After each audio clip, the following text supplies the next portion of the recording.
So well friends, अब जो topic हम आपके साथ डिस्कस करने जा रहे हैं, इस टॉपिक का नाम है द कॉन्स्टिट्यूशन ऑफ इंडिया।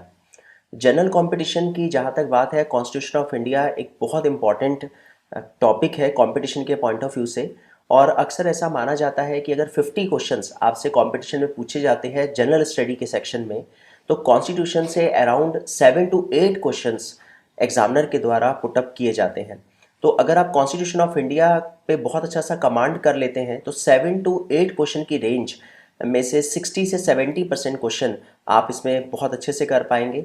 और जिस तरह से हम आपके साथ डिस्कस करेंगे इस पूरे टॉपिक में, तो उम्मीद है हमें कि आप अगर 8 क्वेश्चंस आपसे पूछे जाते हैं तो आप 100% इसके जवाब दे पाएंगे। तो इसके अंदर दो सेक्शन है। जैसा आपने देखा होगा जनरल कंपटीशन का सिलेबस, उसमें पॉलिटी वर्ड को मेंशन किया गया है सिलेबस में। पॉलिटी के अंदर दो सेक्शन है।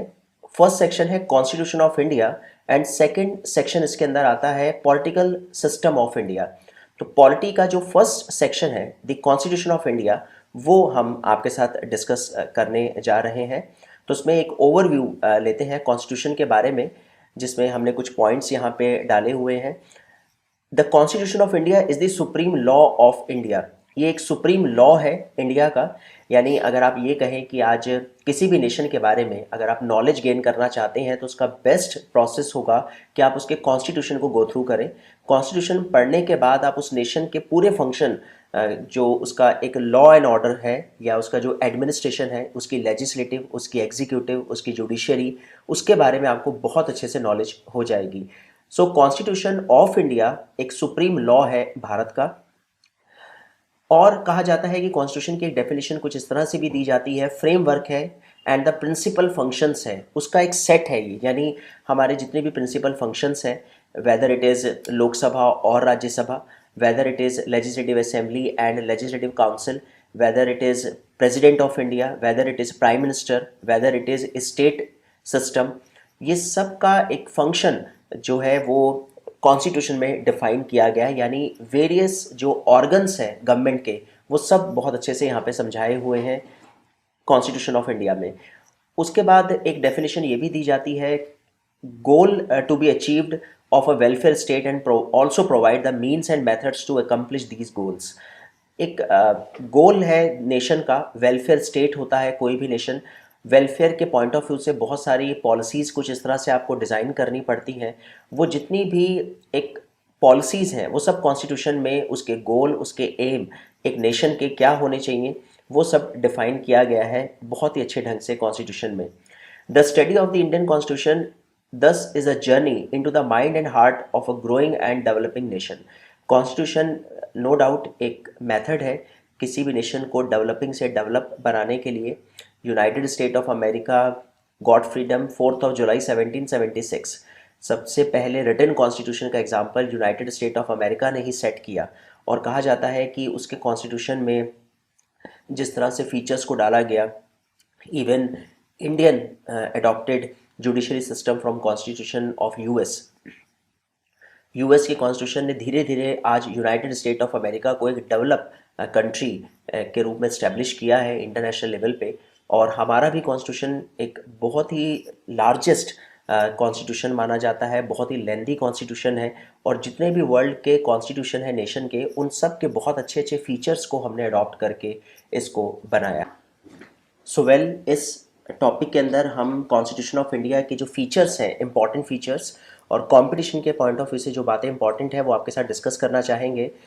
इंडिया का कॉन्स्टिट्यूशन कहा जाता है second lengthiest and most comprehensive of all written constitution of the world.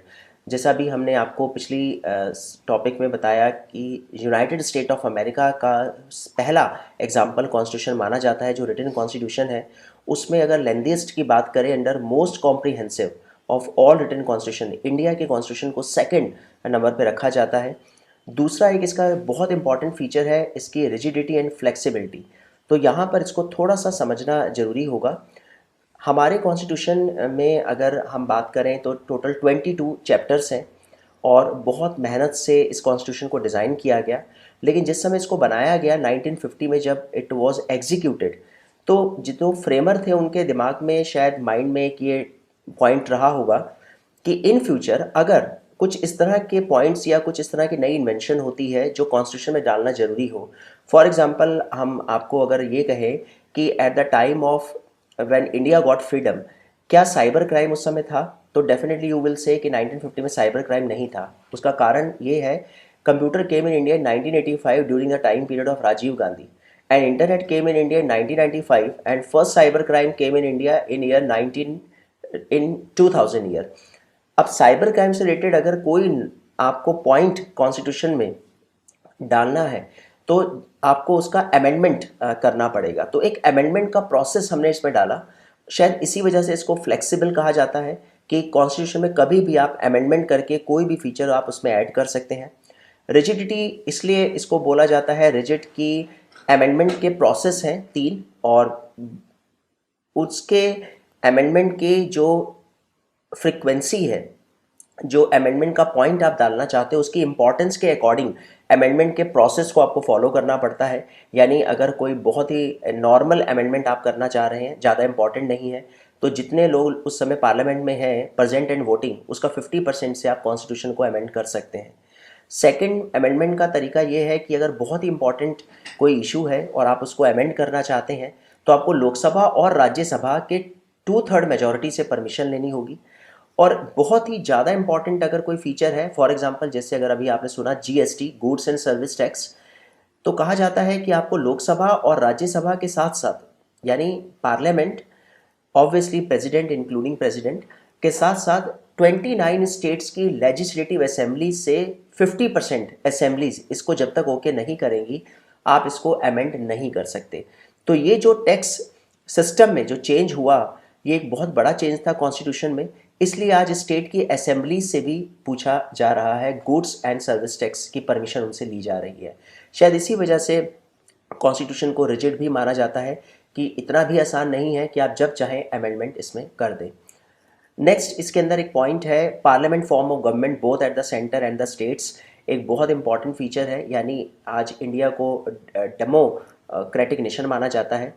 Democracy है आज इंडिया में, पार्लियामेंट्री फॉर्म ऑफ गवर्नमेंट बनती है, सेंटर में लोकसभा एंड राज्यसभा जब हम देखते हैं तो वहीं स्टेट में हम लेजिस्लेटिव असेंबली और लेजिस्लेटिव काउंसिल देखते हैं। तो जिस तरह से लोकसभा और राज्यसभा सेंट्रल गवर्नमेंट में काम करती हैं, उसी तरह स्टेट में विधानसभा और विधान परिषद, जिसे आप बोल सकते हैं असेंबली एंड काउंसिल, काम करती हैं। तो एक तरह से पार्लियामेंट्री फॉर्म ऑफ गवर्नमेंट आपको यहाँ पे दिखाई देती है। इसके बाद इसमें एक फीचर है सेकुलर स्टेट। सेकुलर स्टेट को हम यहाँ पे डिफाइन करना चाहेंगे। सेकुलर मीन्स इंडिया का कोई भी रिलीजन नहीं है, ये एक एग्जैक्ट मीनिंग होता है। कई बार ये क्वेश्चन कंपटीशन में अक्सर पूछा गया और स्टूडेंट से पूछा जाता है, उसमें कई सारे ऑप्शन दिए जाते हैं, तो उसमें स्टूडेंट 90% स्टूडेंट्स क्वेश्चन का आंसर गलत लगा देते हैं। आपको ये बताना है सेकुलर स्टेट का मतलब है कि India is having no religion, यानी भारत का कोई धर्म नहीं है। इट मीन्स कि इंडिया रिस्पेक्ट करता है इंडिया में सभी धर्मों की। सेकुलर स्टेट का ये मीनिंग बताया जाता है। उसके बाद कहा जाता है कि आज इंडिया में सिंगल एंड यूनिफॉर्म सिटीजनशिप है। ये एक बहुत इंपॉर्टेंट पॉइंट है। अगर आप यूएस की बात करें तो यूनाइटेड स्टेट ऑफ अमेरिका में डुअल सिटीजनशिप देखने को मिलती है और कहा जाता है वहाँ पे आपको स्टेट की एक सिटीजनशिप लेनी पड़ती है। लेकिन अगर आप बात करते हैं इंडिया की तो आप खाली अपनी एक नेशनैलिटी बताते हैं एंड दैट इज़ इंडियन। तो एक सिंगल सिटीजनशिप यहाँ पे दिखाई देती है। उसके बाद फंडामेंटल राइट्स इंडिविजुअली आपको मिले हुए हैं। फंडामेंटल राइट्स के बारे में हम आगे आपके साथ डिस्कस करेंगे। Total 7 fundamental rights Indian government ने आपको दिए थे, लेकिन उसमें से एक हटाकर अभी फ़िलहाल 6 फंडामेंटल राइट्स आपको दिए गए हैं। Next point, judiciary, the power of judicial review. ये एक बहुत इंपॉर्टेंट पॉइंट है और कहा जाता है जुडिशियल रिव्यू की जो थ्योरी है वो हमने यूनाइटेड स्टेट ऑफ अमेरिका से ली है। जुडिशियल रिव्यू का मेन जो सोच है, जो इसका मेन थॉट है इसके पीछे, वो ये है कि किसी भी एक इनोसेंट के साथ कोई इनजस्टिस ना हो जाए, उसी लिए एक जुडिशियल रिव्यू का पॉइंट दिया गया है, ताकि अगर जुडिशरी को इस तरह से लगता है कि कोई गलत डिसीजन ले लिया गया है तो उस डिसीजन का रिव्यू करा जा सकता है। तो बहुत इंपॉर्टेंट फीचर है ये कॉन्स्टिट्यूशन का। उसके बाद has made provisions to provide an independent and impartial judiciary. जैसा हम अभी आपके साथ आगे डिस्कस करेंगे, इक्वालिटी बिफोर लॉ, लॉ के सामने ऑलवेज इक्वालिटी है, यानी उसके सामने कोई सेलिब्रिटी नहीं है, कोई पॉलिटिशियन नहीं है और कोई जज नहीं है, कोई एडवोकेट नहीं है, वो सबको एक समान ट्रीट करती है। यानी जो भी एविडेंस जिसके फेवर में स्ट्रांग हो गए उसके फेवर में जस्टिस दे दिया जाएगा। उसके बाद विद स्ट्रॉन्ग सेंट्रलाइजिंग टेंडेंसी आपको इंडियन कॉन्स्टिट्यूशन में देखने को मिलेगी। उसका मेन कारण ये बताया जाता है कि जिस तरह से भारत कई साल स्लेव नेशन के रूप में रहा, कॉलोनियल रहा, हमने आपको हिस्ट्री में आपके साथ डिस्कस किया था, Harshvardhan last ancient Hindu ruler माने जाते थे। 647 के बाद इंडिया कॉन्कर हुआ और बाहर से दिल्ली सल्तनत यहाँ पे इम्पोज की गई। देन कंपनीज यहाँ पर आई। 1947 में India got freedom after 1300 years. India became colonial nation. तो हमें लगा कि कहीं ना कहीं सेंट्रलाइज जब जब हमारा वीक हुआ, बाहर के लोगों को चांस मिला हिंदुस्तान को कैप्चर करने का, तो हमने with strong centralising tendency Indian constitution में इम्पोज की। उसके बाद यहाँ पे शेड्यूल कास्ट, शेड्यूल ट्राइब्स के लिए हमने स्पेशल प्रोविजंस बनाए बिकॉज ऑफ अनटचेबिलिटी। जैसा आपने एंशियंट हिस्ट्री में हमने आपके साथ डिस्कस किया, हमेशा से इस कास्ट को अनटचेबल माना गया, सोसाइटी से ऑलवेज ऑस्ट्रसाइज इनको किया गया। तो उसको ना हो, इस तरह की उनके साथ कोई कंडीशन अब दोबारा ना हो, इसके लिए इनको बहुत अच्छे प्रोविजंस दिए गए। एंड सबसे इम्पॉर्टेंट फीचर कॉन्स्टिट्यूशन का यूनिवर्सल एडल्ट सफरेज, यानी आपको जिसे हिंदी में बोलते हैं वयस्क मताधिकार है, आपको वोट डालने का राइट है, जो आज 18 ईयर्स बताया जाता है, जो पहले 21 ईयर्स वोटिंग राइट था। So well, the constitution of India में अब हम आपके साथ डिस्कस करने जा रहे हैं कुछ इंपॉर्टेंट फैक्ट्स, जिसमें हम आपको बताएंगे कॉन्स्टिट्यूशन के बारे में कुछ ऐसी बातें जो कंपटीशन के पॉइंट ऑफ व्यू से मोस्ट इम्पॉर्टेंट हैं। और ये वो फैक्ट्स हैं जो अक्सर कंपटीशन में पूछे जाते हैं, जिसमें सबसे इम्पॉर्टेंट फैक्ट है कॉन्स्टिट्यूशनल असेंबली के बारे में हम आपके साथ डिस्कस करेंगे। जिस तरह से अभी हमने आपको हिस्ट्री के सेक्शन में बताया था कि कैबिनेट मिशन हिंदुस्तान आया और ब्रिटिश गवर्नमेंट ने उसको यहाँ पे भेजा, कॉन्स्टिट्यूशनल असेंबली उसी के सजेशन पे बनाई गई। कॉन्स्टिट्यूशनल असेंबली की जो मेन थ्योरी है वो ये थी कि एक ऐसी टीम बनाई जाए ऑल ओवर इंडिया से लोगों को चूज़ करके, उनको इलेक्ट करके बाय इलेक्शन, जो कॉन्स्टिट्यूशन इंडिया का बनाए और उसमें इंडिया के हर एरिया से एक व्यक्ति हो, उसका रिप्रेजेंटेशन हो, ताकि अगर भविष्य में कोई कॉन्स्टिट्यूशन इन फ्यूचर डेवलप होता है तो उसमें किसी को ये ना लगे कि हमारी बात इसमें नहीं रखी गई। तो कॉन्स्टिट्यूशन असेंबली के बाकायदा इलेक्शन हुए, एक टीम बनी, उस टीम ने मिल के इंडिया के कॉन्स्टिट्यूशन को डिज़ाइन किया।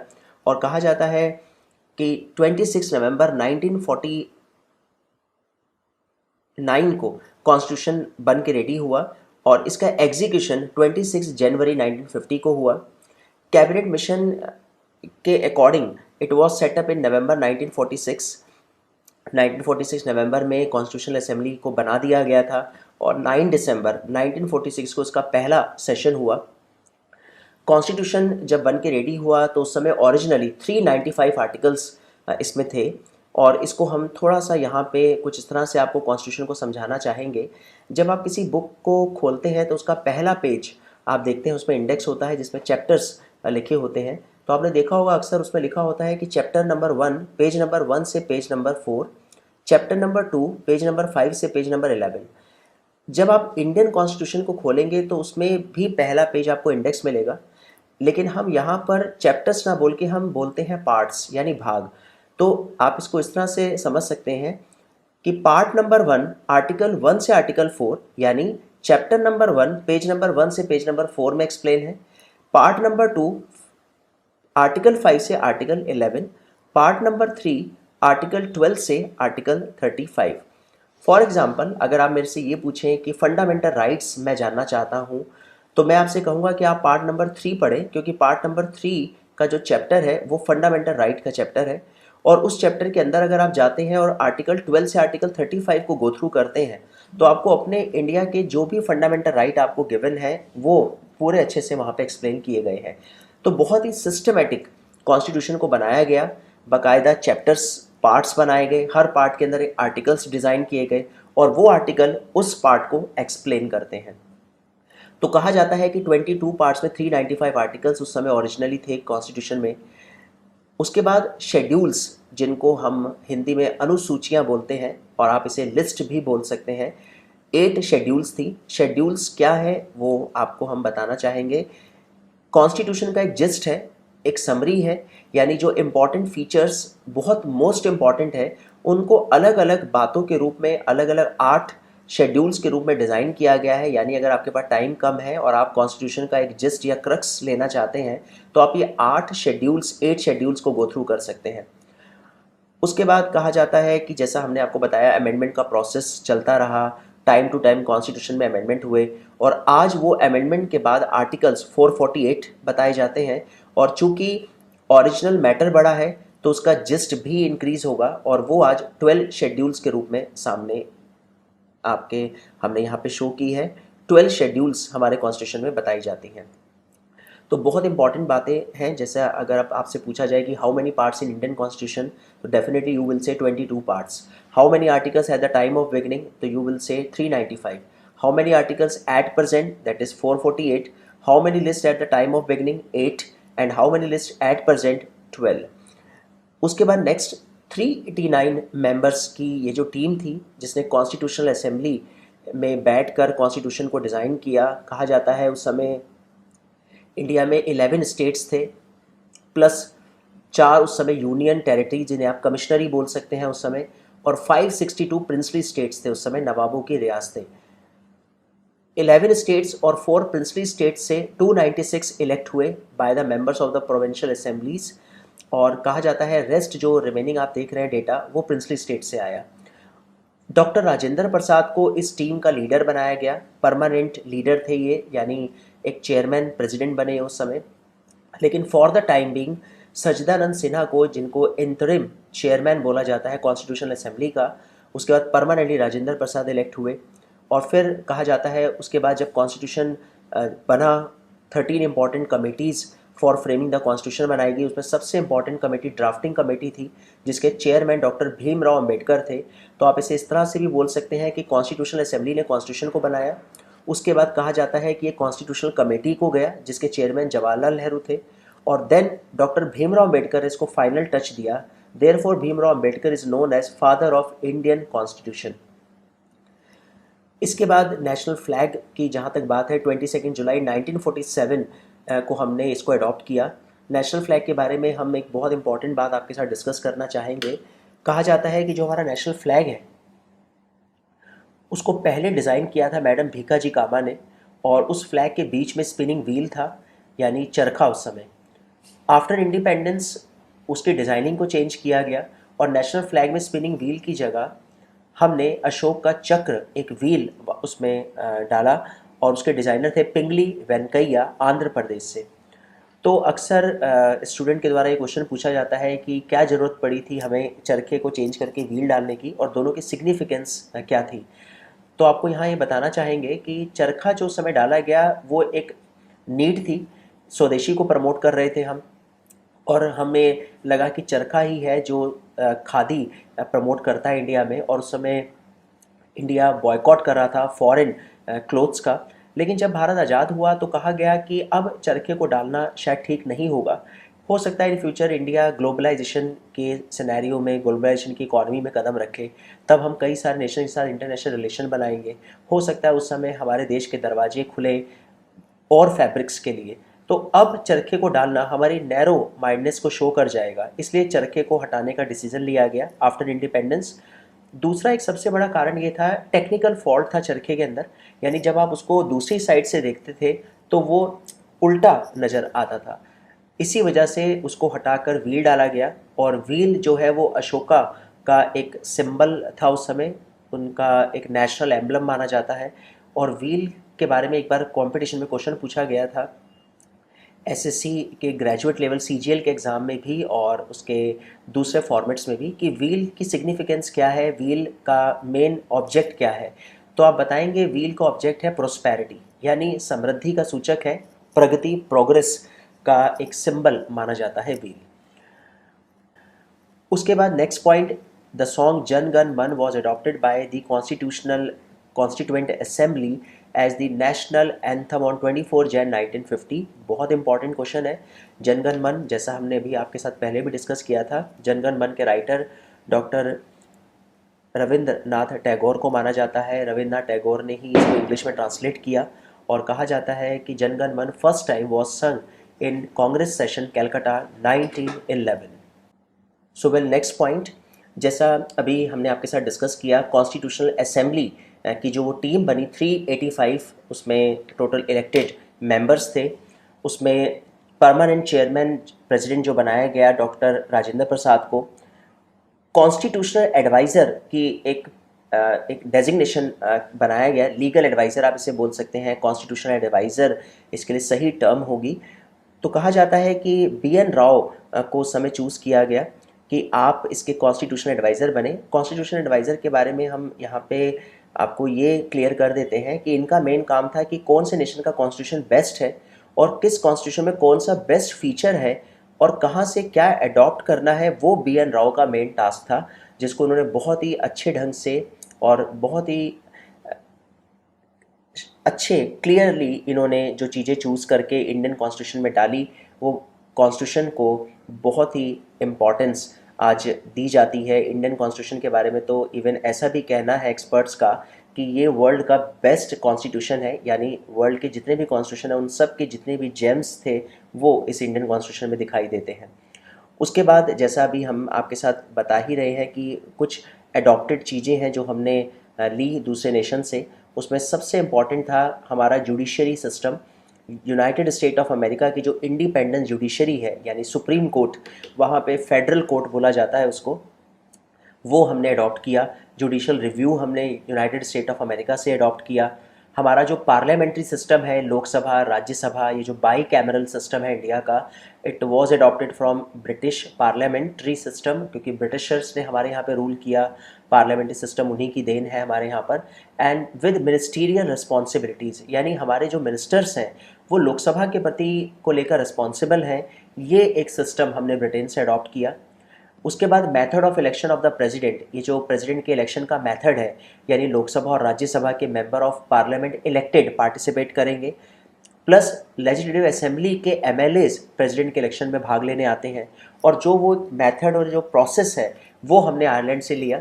इसके अलावा राज्यसभा में president of India nominates 12 specialist out of 245 members, ये भी हमने आयरलैंड से अडॉप्ट किया है। वो अलग अलग फील्ड के स्पेशलिस्ट होते हैं जो राज्यसभा के रेस्ट मेंबर ऑफ पार्लियामेंट्स को सजेस्ट करते हैं, कंसल्ट करते हैं।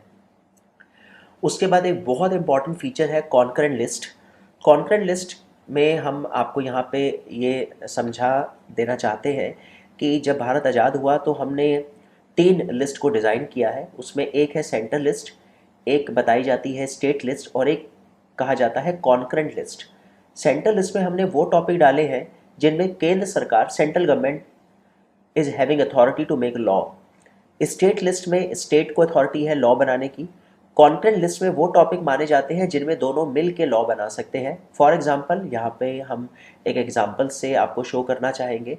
जैसे इनकम टैक्स की अगर बात करें तो इनकम टैक्स सेंट्रल गवर्नमेंट का टॉपिक है। इसके जो भी स्लैब होंगे उसको चेंज करने का राइट सेंट्रल गवर्नमेंट के पास होगा। ये सेंट्रल गवर्नमेंट का टॉपिक। स्टेट की अगर मैं बात करूँ तो एग्रीकल्चर सिस्टम, एग्रीकल्चर में जो भी रिफॉर्म्स करने हैं, या अगर हम बात करें लिकर की, लिकर पे लगने वाला टैक्स, या हम बात करें सेल्स टैक्स, ये सब स्टेट के टॉपिक हैं। स्टेट इन पे लॉ बनाती है। एडुकेशन की अगर हम बात करते हैं, शिक्षा की अगर हम बात करें तो वो एक तरह से कॉन्करेंट लिस्ट का टॉपिक है। यानी जैसे आपने सुना होगा एजुकेशन में कुछ टाइम पहले ग्रेडिंग सिस्टम आया, परसेंटेज को रिमूव किया गया, रिप्लेस किया गया, ग्रेडिंग सिस्टम को लॉन्च किया गया।